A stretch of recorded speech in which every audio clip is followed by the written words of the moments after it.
2021년 5월 3일 선목교회 말씀 묵상입니다. 기도로 하나님 앞에 나아갑니다.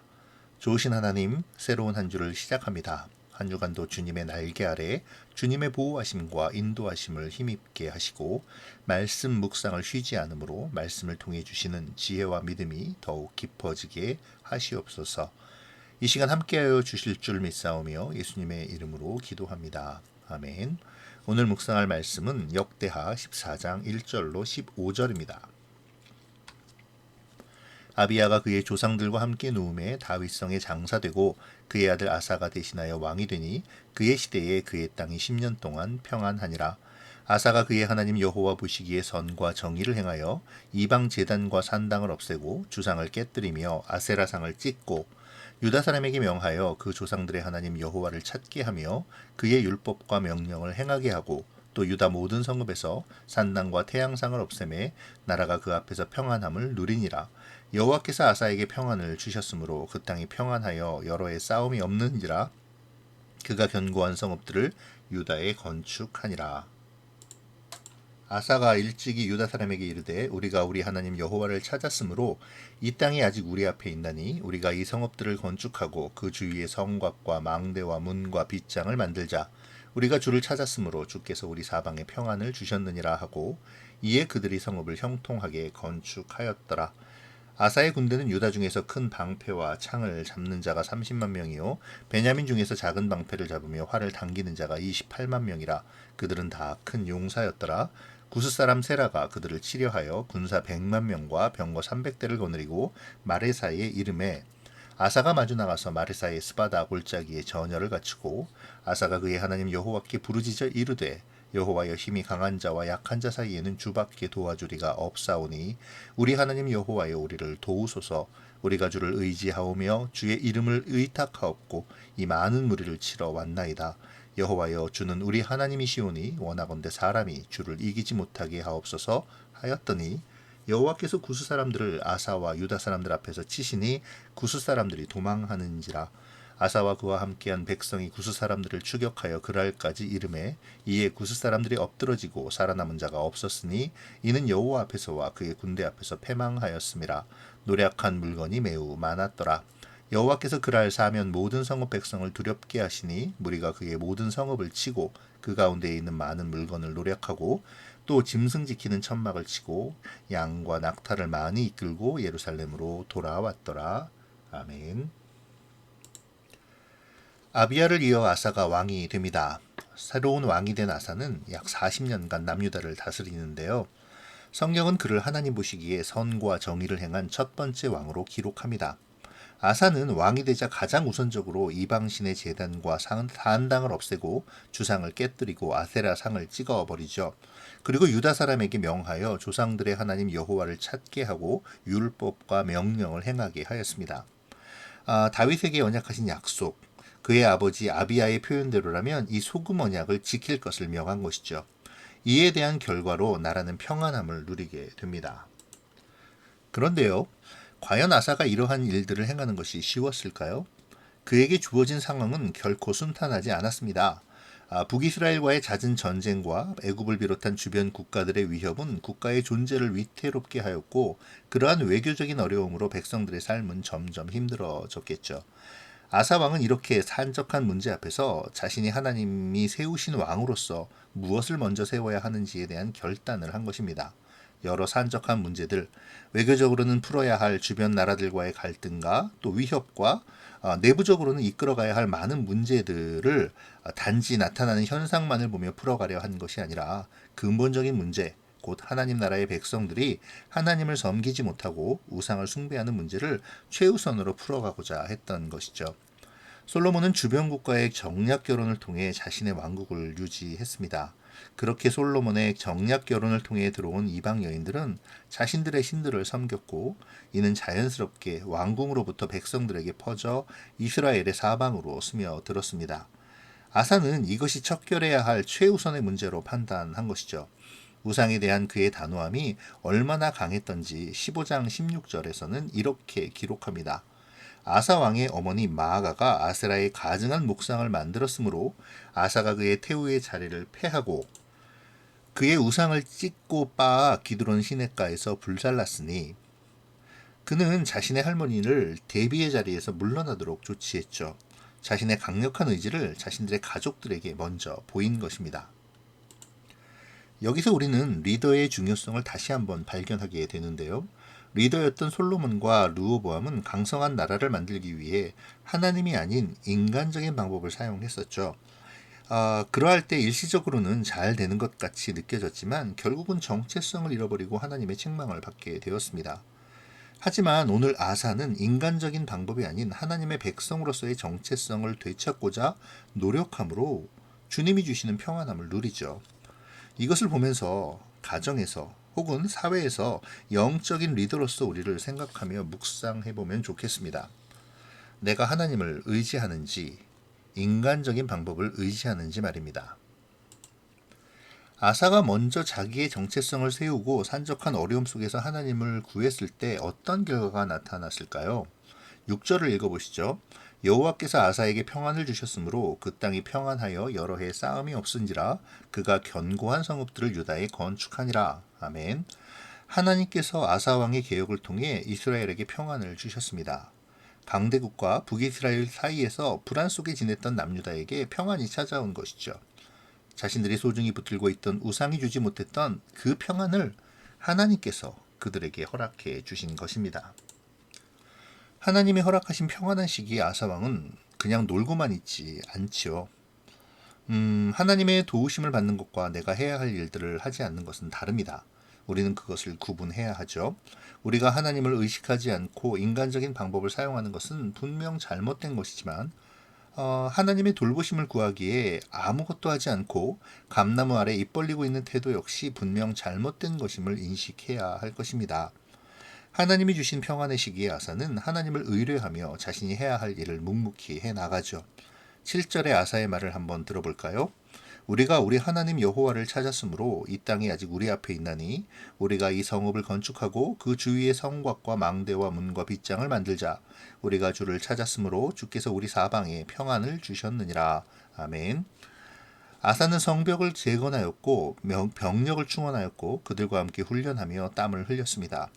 주님께서 평안을 주실 때에 그 은혜와 평안을 지키기 위해 방비하는 모습을 보이고 있는 것이죠. 자, 이러한 아사의 모습을 좀 묵상해 보면 좋겠네요. 우리는 하나님의 은혜로 평안을 누릴 때 무엇을 준비하고 있습니까? 나의 영적 무장을 위해 힘쓰고 있는지요? 우리의 믿음을 깊이 돌아보아야겠습니다. 주님이 주신 평안 가운데 구스 사람 세라가 침략해 옵니다. 병거 300대와 함께 100만 대군이죠.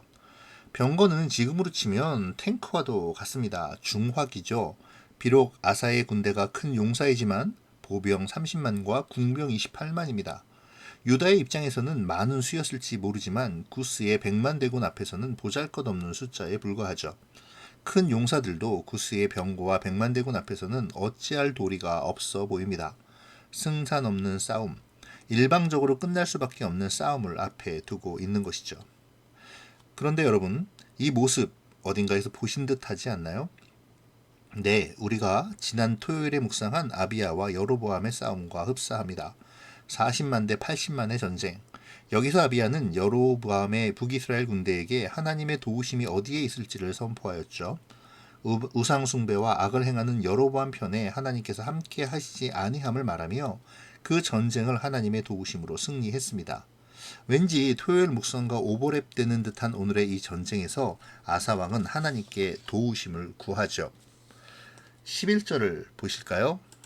아사가 그의 하나님 여호와께 부르짖어 이르되 여호와여 힘이 강한 자와 약한 자 사이에는 주밖에 도와주리가 없사오니 우리 하나님 여호와여 우리를 도우소서. 우리가 주를 의지하오며 주의 이름을 의탁하옵고 이 많은 무리를 치러 왔나이다. 여호와여 주는 우리 하나님이시오니 원하건대 사람이 주를 이기지 못하게 하옵소서 하였더니. 아멘. 성경에는 다양한 기도들이 기록되어 있지만 아사왕의 기도는 우리에게 가장 필요한 기도인 듯 보여집니다. 아사왕의 기도에는 나에 대한 인식, 하나님에 대한 인식, 그리고 주변을 향한 인식이 고스란히 들어있기에 그렇죠. 그는 자신의 약함을, 그리고 구수의 강함을, 그리고 그 사이에 도우실 분이 오직 하나님이심을 시작합니다. 그의 기도를 들은 하나님께서는 위기의 상황에 있는 남유다에게 승리로 응답하시죠. 하나님의 공격에 혼비백산한 구스의 100만 대군은 가나안 남쪽까지 도망갑니다. 그리고 이 사실은 주변 국가에 하나님의 살아계심에 대한 좋은 본보기가 되어지죠. 더 나아가 그 하나님이 이스라엘을 보호하시며 이기게 하심에 대한 깊은 인식을 심어줍니다. 그리고 패주한 구스의 전쟁 용품들과 식량은 이스라엘에게 전리품이 되고 이를 통해 남유다는 하나님을 향한 신앙이 더욱 깊어지게 되었겠죠. 계속 말하지만 역대기는 예루살렘의 멸망과 바벨론 포로 생활을 경험했던 사람들을 위해 쓰여진 역사서입니다. 약속의 땅 가나안이 처참히 무너지고 회생의 가능성이 없어 보이는 그 척박한 곳에서 하나님의 역사를 써내려 가야 하는 사람들을 향한 하나님의 메시지이죠. 그들 조상들이 가나안에서 남북으로 갈라지고 결국 멸망하고 포로 생활을 하게 된 이유는 약소국이었기 때문이 아니라 하나님으로부터의 떠남이 원인임을 분명히 알려줍니다. 이것을 오늘 본문에서의 역대 기자는 4절과 7절에서 하나님을 찾는다는 말을 3번이나 기록하므로 하나님을 떠나서는 살아갈 수 없는 이스라엘의 정체성, 곧 하나님의 백성들의 정체성을 깊이 강조하고 있습니다. 우리는 하나님을 떠나 살 수 없는 하나님의 백성이죠. 이것을 역대기는 계속 강조합니다. 하나님을 떠나면 어려움을 당하고 하나님을 찾으면 평탄한 길을 가죠. 비단 구약의 이스라엘 백성뿐 아니라 현재를 살아가는 모든 하나님의 백성에게 공통적인 모습입니다. 오늘 우리를 돌아보면 좋겠습니다. 우리는 하나님을 어떻게 생각하고 있을까요? 혹시 우리는 하나님께서 우리 눈에 보이지 않는다고 우리 삶에 직접적으로 역사하는 듯 느껴지지 않으므로 하나님 대신 눈에 보이는 것, 손에 잡히는 것으로 하나님을 대체하고 있지는 않습니까? 시내산에서 모세의 부젯이 만들었던 금송아지는 어찌 보면 시대를 초월해서 우리에게도 고스란히 적용되는 내용인지도 모르겠습니다. 눈에 보이지 않는 하나님보다 계좌에 찍히는 잔고가 더 중요하고 든든한 보험이 더 중요하며 나날이 오르는 집과 또 그러한 윤택함을 허락하는 학력이 혹시 우리에게 우상이 아닌지 말씀에 비추어 깊이 묵상해야 할 것입니다. 그리고 만약 그렇다면 오늘 아사왕의 기도처럼 아사왕의 말처럼 하나님 여호와를 찾으며 하나님의 율법과 명령을 따라 행하여야만 합니다. 열심히 주를 찾으며 주님께 평안을 구해야 하죠. 이제 다시 한번 말씀을 생각하며 말씀의 교훈을 묵상해 보면 좋겠습니다. 먼저 우리 마음의 우상을 없앰을 좀 생각해 보도록 하죠. 이방 제단과 산당을 없애고 석상을 깨뜨리고 아세라 목상을 부순 아사왕을 바라보면서 우리 마음에 깨뜨릴 우상은 없는지 돌아보아야 합니다. 하나님께서는 우리가 하나님보다 더 의지하는 것을 없애기를 원하시죠. 그리고 그것을 올바르다고 말씀하십니다. 내가 깨뜨릴 우상은 무엇입니까? 나는 그 우상을 기꺼이 깨뜨리고 하나님만을 의지할 수 있습니까? 두 번째로 우리가 생각할 것은 하나님의 말씀을 찾고 삶으로 실천해 나가는 것입니다. 아사왕은 유다 백성에게 명령을 내려 하나님의 뜻을 찾고 하나님의 율법과 명령을 실천하게 했죠. 그리고 아사왕의 말을 따라 유다 백성이 하나님을 찾자 하나님께서는 그들에게 평안함을 누리게 하셨습니다. 마찬가지입니다. 우리가 하나님의 말씀을 찾고 그 말씀을 삶으로 실천해 나갈 때 하나님은 기뻐하십니다. 그리고 유다 백성에게 그러하셨듯 평안을 허락해 주실 것입니다. 나의 오늘의 삶은 하나님을 찾는 것을 우선순위로 두고 있습니까? 하나님의 말씀을 찾고 말씀을 삶으로 실천해 나가고 있나요? 내가 오늘 실천할 하나님의 말씀과 명령은 무엇입니까? 마지막으로 하나님께 구하고 하나님을 예배하는 것을 묵상해 보죠. 아사왕은 병거 300대와 100만 대군 앞에서 하나님께 부르짖고 하나님께서 도와주시기를 간구합니다. 오직 주님밖에 도와주리가 없다라는 고백으로 자기의 힘이 아닌 철저하게 하나님의 도우심을 구하죠. 그리고 그 도우심을 구함으로 말미암아 하나님의 도우심을 힘입고 승리를 얻습니다. 하나님께서는 우리가 매 순간 당신께 구하고 당신을 예배하면서 승리를 향해 당당하게 나아가는 것을 좋아하십니다. 하나님께 지혜를 구하며 하나님의 도우심을 받기 위해 하나님 앞에 민감하게 반응하며 하나님이 원하시는 것을 준비하는 믿음이 승리하는 믿음이며 하나님이 기뻐하시는 믿음임을 기억해야 하죠. 이것을 큐티인 해설에서는 이렇게 말합니다. 하나님이 주시는 평안은 전쟁이 없는 것이 아니라 전쟁 중에도 주를 의지하며 사명을 감당하는 것입니다. 우리는 어려움에 처할 때 하나님의 도우심만을 바라고 있지는 않습니까? 혹은 나의 힘과 능력만을 의지하지는 않나요? 나는 하나님의 도우심을 구하며 하나님께서 나에게 원하시는 것을 알고자 노력하고 있습니까? 하나님의 도우심이 있을 때 반응하기 위한 준비가 되어 있나요? 나는 전쟁 중에도 나에게 허락하신 사명을 감당하고 있습니까?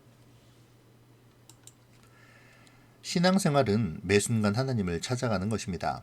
우리가 하나님을 떠나 하나님을 잃어버릴 때 우리는 일어날 힘도 살아갈 힘도 얻을 수 없게 됩니다. 우리가 끊임없이 하나님을 찾으며 하나님 안에 거하기를 노력해야 하는 이유이기도 하지요. 오늘의 삶 가운데서 여호와를 찾으며 그 안에 거함으로 하나님이 주시는 평안을 누리는 그러한 오늘이 되기를 원합니다. 기도하겠습니다. 고마우신 하나님, 오늘도 말씀을 묵상합니다. 말씀 가운데 은혜를 허락하시사 아사 왕처럼 우리의 삶에서 우상을 깨뜨리고 하나님 여호와를 찾는 우리가 되게 하여 주시옵소서. 하나님의 평안이 있을 때에 방자하여 하나님의 자리에 앉지 않게 하시고 오히려 신앙의 깊이를 더함으로 하나님의 백성으로 더욱 준비되게 하시고 평안 가운데 어려움이 있다 할지라도 원망하거나 좌절하는 것이 아니라 그 안에 하나님의 뜻을 발견하며 그 안에서 주님이 원하시는 나의 사명을 찾고 이루게 하여 주시옵소서. 오늘도 말씀을 묵상하는 사랑하는 우리 성도님들을 기억하여 주시고 오늘의 말씀과 이 기도가 그들의 심령 가운데 이루어지도록 복을 내려 주시옵소서. 오늘도 주님과 동행하기를 원하오며 예수님의 이름으로 기도합니다. 아멘.